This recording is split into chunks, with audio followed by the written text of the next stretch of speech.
Covering Martin County, two teens only 13 years old now face felony charges. Detectives say they threw rocks at cars last weekend, injuring two people. Megan McRoberts, part of the largest news team on the Treasure Coast, is live with how deputies tracked them down. Megan.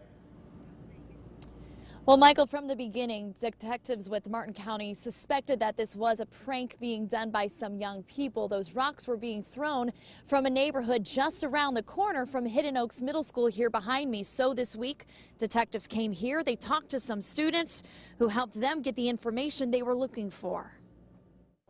Armed with rocks like this from a nearby garden. They were in a residential neighborhood called Sunset Trace. Two teens riding their bikes to Sunset Trace in Palm City to visit a friend never made it there.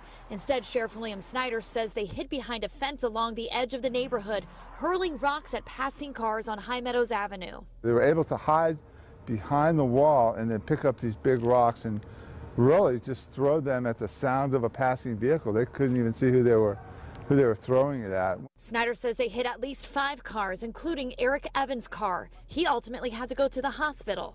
I thought I was being shot at. They also hit Heidi White's car. It's lucky it didn't hit this window. Witnesses got a look at the 13-year-old boys before they ran off. Wednesday, detectives went to Hidden Oaks Middle School. They asked students there if they knew anyone who matched the suspect descriptions, and they did. They both broke down and cried when the detective explained to them that one of these rocks actually went through a windshield into a car that had a baby seat. The teens each facing 5 felonies for battery and throwing a deadly missile. We're protecting their identities because they're not being charged as adults. What they did was extremely dangerous. Even though they're young, they could still face years in juvenile detention. Very hard to know what was going through their mind.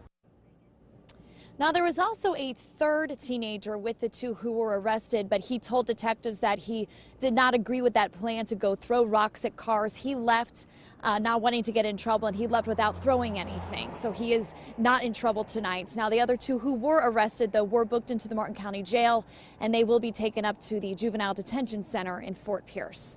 Reporting live in Martin County tonight, I'm Megan McRoberts, WPTV News Channel 5.